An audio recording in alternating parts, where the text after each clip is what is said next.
Mirror's Edge is a radical departure from the games that Swedish-based DICE usually makes. Known for their Battlefield series, DICE has left the familiarity of online shooters for a game that feels much more like a first-person Prince of Persia.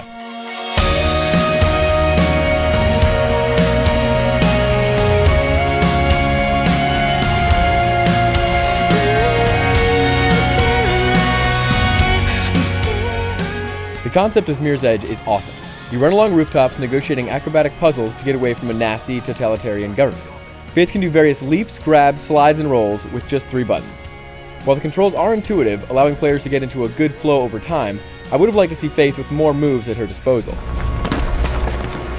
Mirror's Edge is based on the acrobatic hijinks of parkour runners, but doesn't have quite the same pizzazz when you're doing the same movements over and over again. Other than that, DICE nailed the sense of motion with clever use of the camera and even included Faith's body in the frame at certain points. Mirror's Edge is at its best when you hit a solid rhythm and nail moves in quick succession. For such a new mechanic, Mirrors pulls it off with great success. The visual style is also cool. Some may be turned off by the simple primary colors, but it does sell the whole oppressive totalitarian government angle.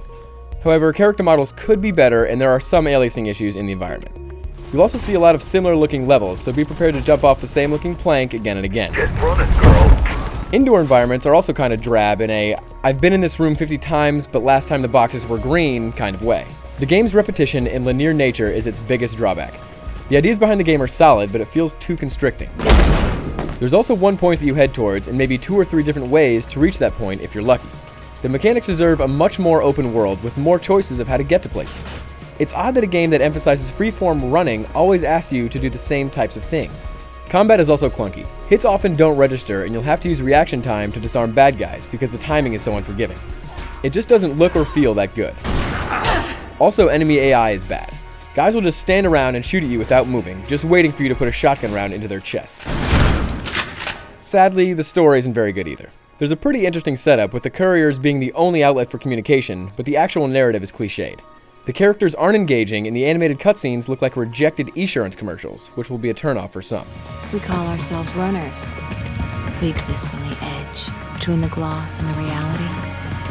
The mirror's edge. To top it all off, Mirror's Edge is also short. It will take you less than 6 hours during your first playthrough. There's a cool time trial mode where you try to beat levels and cut seconds to put your time on the leaderboards, but this feels like it should have been part of a much larger multiplayer mode. You don't race against other people, just their times. Mirror's Edge is full of great ideas, but they don't quite come together in the end. I like what they were going for and hope that there is a sequel that expands and refines their core mechanics. And if you do have any interest in this game, definitely try it out. This really is one of those titles that will click with some and not for others. For me, it's just not quite there yet. For the full written review, head on over to IGN.com.